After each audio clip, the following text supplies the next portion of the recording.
हाथ में ध्वजा रहे, बाल दल सजा रहे, ध्वज कभी झुके नहीं, दल कभी रुके नहीं, सामने पहाड़ हो, सिंह की दहाड़ हो, तुम निडर डरो नहीं, तुम निडर डटो वहीं, एक ध्वज लिए, एक प्रण किए हुए, मातृभूमि के लिए, पितृभूमि के लिए।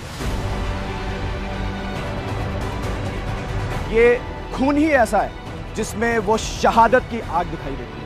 इस धरती पे रूल वही कर सकता है जो कि वीर है। बहादुरों की कमी पहले भी नहीं थी और बहादुरों की कमी आज भी नहीं है। ये सभी जवान अपने डील डॉल, कद और लड़ाई के अंदर अपने गुरों के लिए पूरी हिस्ट्री के टाइम से ही विख्यात हैं।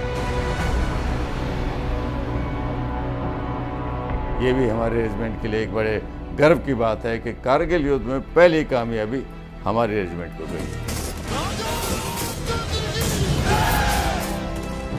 भारतीय सेना का पहला विक्टोरिया क्रॉस, जो कि सबसे बड़ा गैलेंट्री अवार्ड माना जाता है, वो भी इसी रेजिमेंट को मिला। ये सबसे डेकोरेटेड रेजिमेंट्स में से एक है इंडियन आर्मी। हर वक्त आगे बढ़ना, ऊपर बढ़ना और जीत, विजय ही इनका लक्ष्य है और यही इनका शौर्य है। नाम ही काफी है।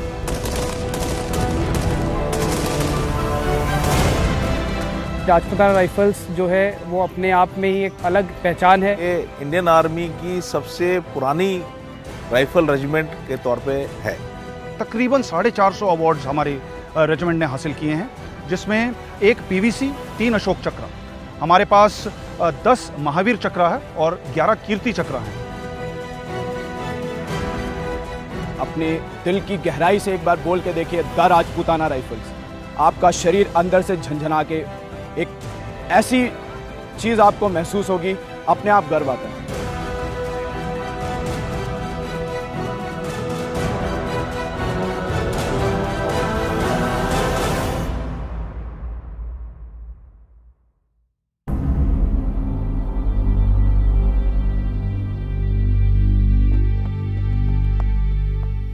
नमस्कार, जय हिंद, वंदे मातरम। भारतीय शूरवीरों की कहानियां सुनाते हुए वंदे मातरम पहुंचा है भारतीय सेना के सबसे पुराने राइफल रेजिमेंट में। आज हम आपको कहानी सुनाएंगे राजपूताना राइफल्स की। न सिर्फ यहां पर वीरता की कहानियां हैं, बल्कि एक ऐसा समृद्ध इतिहास है, और वीरता की वो जो सभी कहानियां हैं, वो सब भारतीय सेना के लिए और समूचे हिंदुस्तान के लिए एक मिसाल। जितना समृद्ध राजपूत इतिहास है, जितनी जागृत राजपूताना मिट्टी है, उतने ही संकल्पशील हैं राजपूताना राइफल्स के ये जवान। चाहे रणभूमि हो या आतंक के खिलाफ लड़ाई, राजा रामचंद्र की जय के युद्ध घोष के साथ ये काल बनकर टूटते हैं अपने दुश्मनों पर। राजा रामचंद्र की जय ध्वनि गुंजा रहे, शत्रु को चटा के धूल थरथरा दबा रहे। राजऋषि के वृक्ष की ये पलटने ये ढाल है, पत्र पुष्प वीर हम सजाते विजय माल है। राजऋषि के वीर हम,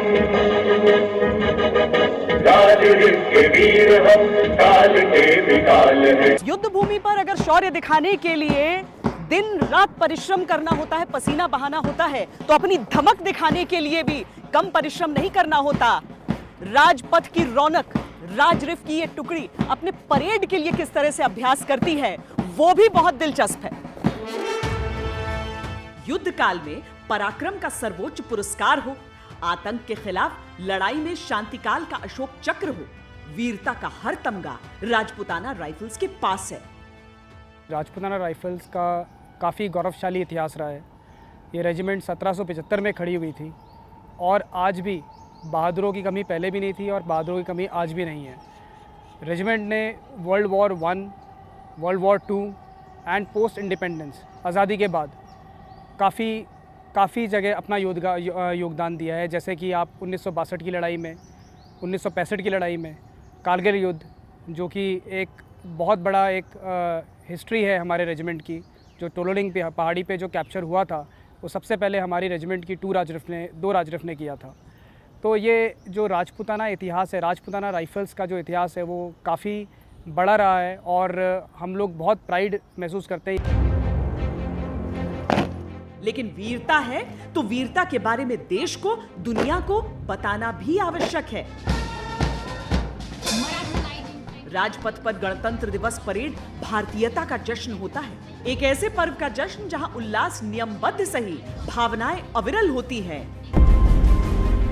साल दर साल राजपुताना राइफल्स के वीर जवान राजपथ की परेड में जो शान महसूस करते हैं, वो आप इस बात से समझिए कि साल के 365 दिन इस परेड के लिए इनका अभ्यास जारी रहता है।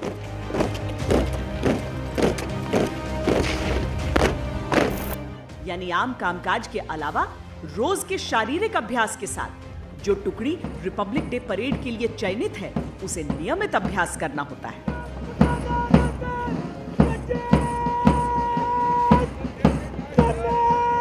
जब एक जवान सेना के अंदर भर्ती होता है तो वो अपने गांव, कस्बों, शहरों से निकलकर हमारे पास आता है। वो एक कच्चे घड़े की तरह होता है। उसके अंदर अनुशासन, किसी के आदेश मानने की क्षमता और किसी के कमांड करने का या नेतृत्व करने की क्षमता को इस ड्रिल के ज़रिए उस जवान के अंदर इनग्रेन किया जाता है। हमारे सभी ट्रूप्स को हम लगभग 1 साल पहले से इकट्ठा करते हैं और उसके बाद इनको धीरे धीरे एक रिजाइम में फिट किया जाता है। इनको फिजिकली फिट किया जाता है, पहले एजाइल बनाया जाता है। ड्रिल के हिसाब से इनकी बॉडी में जितनी भी फ्लेक्सिबिलिटी की रिक्वायरमेंट है, उस हिसाब से इनकी एक रेगुलर ट्रेनिंग चलती है।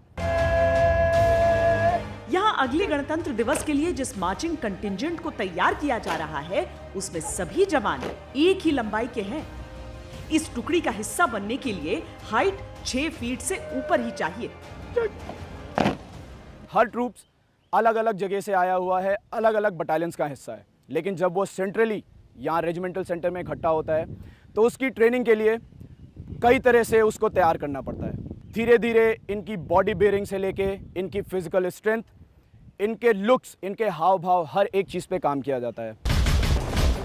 इसीलिए 26 जनवरी को जब हमारे गणतंत्र का तिरंगा आसमान की बुलंदियों को चूमता है, तब इन तगड़े बलिष्ठ सैनिकों के कदम ताल से हर दुश्मन का दिल हिल जाता है।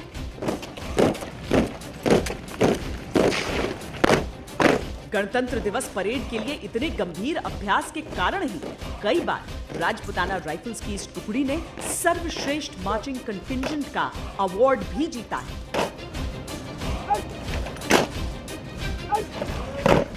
सर पर ताज की तरह सजी हुई एक पगड़ी चेहरे की रौनक बढ़ाती, उनकी वीरता बताती, मर्दानगी दिखाती वो मूंछें, इन्हें यूं कायम रखना भी कोई आसान नहीं होता है, लेकिन ये पहचान है उस संस्कार के जिनके ये जवान प्रतीक हैं। जब ये मार्चिंग दस्ता यूं लहराते हुए दुश्मनों के दिलों को हिलाते हुए आगे बढ़ता है, तो केवल उनका डील डॉल, कद काठी एक जैसे नहीं होते, बल्कि मूंछों का ताव भी एक सा ही रौबीला होता है। राजपूत मूंछों का ताव तो वैसे ही मशहूर है। उसी परंपरा को राजपुताना राइफल्स के जवान आगे बढ़ाते हैं, लेकिन विशेष शैली की ये मूंछें यूं ही नहीं उगाती। इन जवानों को मूंछों की देखरेख के लिए खास भत्ता दिया जाता है। रेजिमेंट फंड से हमारे को इसका मेंटेनेंस मिलता है, जो 800 रुपये पर मंथ देते हैं। उसी हिसाब से इसको तैयार करते हैं। छुट्टी जाते हैं तो उस टाइम पर भी नहीं काटते, इनको बना के रखते हैं। मूंछ अभिमान है, मूंछ स्वाभिमान है, मूंछ एक वीर की शान है। राष्ट्र रक्षा के संकल्प में भिजे जबड़े और अंगार सी आंखों के साथ गर्वीली मूंछों का कॉम्बिनेशन ऐसा बनता है कि दुश्मन की आधी ताकत चेहरे के रौब को देखते ही खत्म हो जाती है। फिर राजपुताना मूंछों की गौरव गाथाओं से हिंदुस्तान का इतिहास भरा पड़ा है। राजपुताना इलाके के अंदर जो है ट्रेडिशनली मूंछें रखी जाती थी। जो गांव के अंदर जो बड़े बुजुर्ग थे या फैमिली के जो मेन सदस्य थे या जो सोल्जरिंग प्रोफेशन में होते थे, वो लोग इस तरह की मूंछें रखते हैं और वही ट्रेडिशन हमने हमारे रेजिमेंट के अंदर भी है। और हमारे जवान जो हैं बड़ी गोलदार मूंछें इस तरह की रखते हैं। उससे ना ही इनके चेहरे के हाव भाव रौबदार दिखाई देते हैं, बल्कि एक उकारपन भी उसमें दिखाई देता है लड़ाई के मैदान के अंदर। समूचे राजपुताना क्षेत्र में मूंछों का महत्व बड़ा होता है।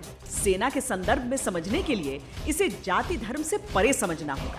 क्योंकि ये एक साझा इतिहास, संयुक्त गौरव का चिन्ह है। भारतीय सेना के जितने भी रेजिमेंट हैं, वहां कम्युनिटी यानी एकजुटता का भाव बहुत महत्वपूर्ण होता है। एक टुकड़ी को उनके कम्युनिटी बेस पर एकजुट करना, एक दूसरे के लिए खड़े होना, एक दूसरे के लिए रिस्क लेना, एक दूसरे की जान बचाना और अधिक जोश से उस ऑपरेशन में शामिल होने के लिए जो मोटिवेशन हम कम्युनिटी के सोर्सेज के थ्रू दे सकते हैं, वो कहीं ज़्यादा है बनिस्बत एक मिक्स्ड ग्रुप के। कद को ऊंचा करती ये पगड़ी, सर को ऊंचा रखती ये पगड़ी राजपूताना परंपरा के प्राचीनतम प्रतीकों में शुमार है। समारोह के हिसाब से रौब के बराबर रुतबे को दर्ज करती ये पगड़ी राजपूतों की शान है। लिहाजा राजपूताना राइफल्स अपनी इस परंपरा को भी प्राणों की तरह संजो कर पेश करती है। पगड़ी बांधना भी एक कला है और राजपूताना राइफल्स के जवान इसमें माहिर हैं।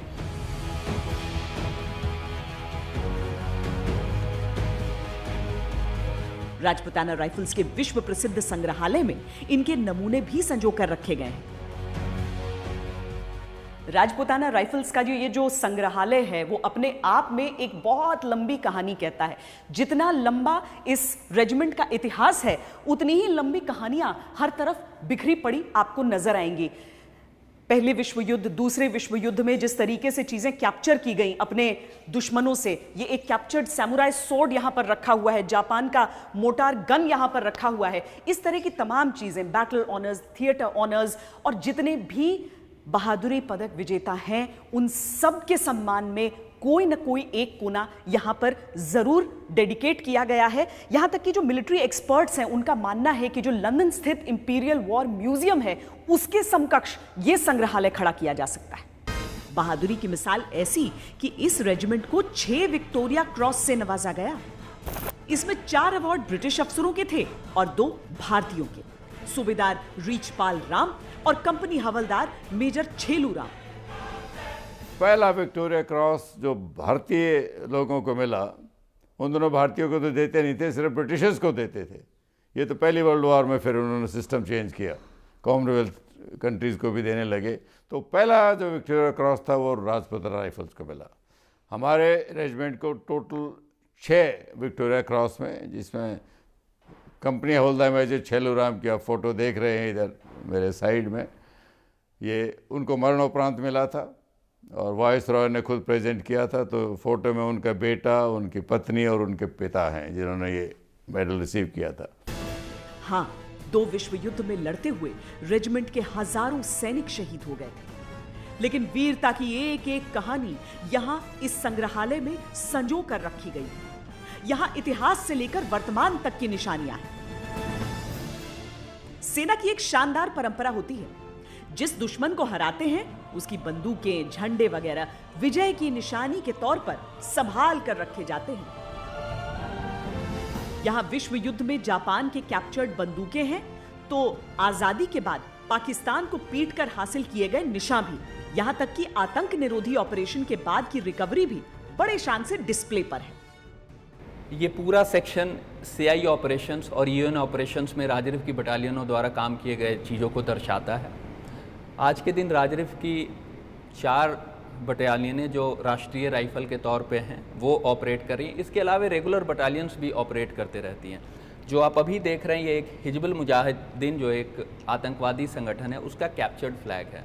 इसे उल्टा इसलिए रखा गया है क्योंकि एनिमी के कैप्चर्ड चीज़ों को उल्टा रखा जाता है। आज रणभूमि से लेकर खेल के मैदान तक राजपूताना राइफल्स की अलग पहचान है। हमारे लिए, देश के लिए और राजपूताना राइफल्स के लिए ये बहुत गर्व की बात है कि हमारे बीच से नायब सूबेदार नीरज चोपड़ा इतना अच्छा परफॉर्मेंस करके पहली बार जो है जैवलिन का गोल्ड एशियन गेम्स के अंदर हमारे देश के लिए लेके आए हैं। फौज में एक जैसे आपने बताया इतिहास के तौर पे जो है स्पोर्ट्स बहुत महत्व रखते हैं और ना ही कॉम्पिटिशन्स के लिए बट अपने अंदर की भावनाएं जो है आपस में भाईचारे और कॉम्पिटिटिव स्पिरिट की भावना के लिए स्पोर्ट्स को बहुत महत्व दिया जाता है। और इसके साथ ही समय से जो है हमारे जो ऊंचे ओहदेदार हैं उन्होंने एक एम्फेसिस लगाया है इस चीज़ पे कि स्पोर्ट्स और नेशनल कंट्रीब्यूशन जो है उसके लिए स्पोर्ट्स को बढ़ावा देना है। अगले साल वर्ल्ड चैम्पियनशिप भी है, उससे पहले वो भी काफ़ी बड़ा इवेंट है, और फिर ओलंपिक्स के लिए तो काफ़ी लग रहा है कि 2 साल अभी मेरे पास, और मैं अच्छी जब तक कर लूँगा तैयारी। खेलों में प्रतिस्पर्धा का एक ऐसा अवसर देखा जाता है जो शांति काल में सैनिकों की सकारात्मक ऊर्जा को दिशा देता है। यही कारण है कि राजपुताना राइफल्स के जवानों के खेल प्रशिक्षण पर खासा जोर रहता है। स्पोर्ट्स, जहाँ तक आर्मी का सवाल है, वो कैरेक्टर बिल्डिंग में बहुत हेल्प करता है। एक सोल्जर की जो पर्सनालिटी है, जब वो एक सिविल बैकग्राउंड से एक बच्चे के तौर से आता है, जो टीनेजर रहता है, उसको एक टफ सोल्जर बनाने में बहुत अहमियत है इसकी स्पोर्ट्स की। भौगोलिक तौर पर जिस क्षेत्र की पहचान राजपुताना के रूप में रही, ऐसा माना जाता है कि यहाँ पर खून में ही वीरता रहती है। और आज भारतीय सेना की ये टुकड़ी मानो महाराणा सांगा, महाराणा प्रताप की उसी विरासत को आगे बढ़ा रही है।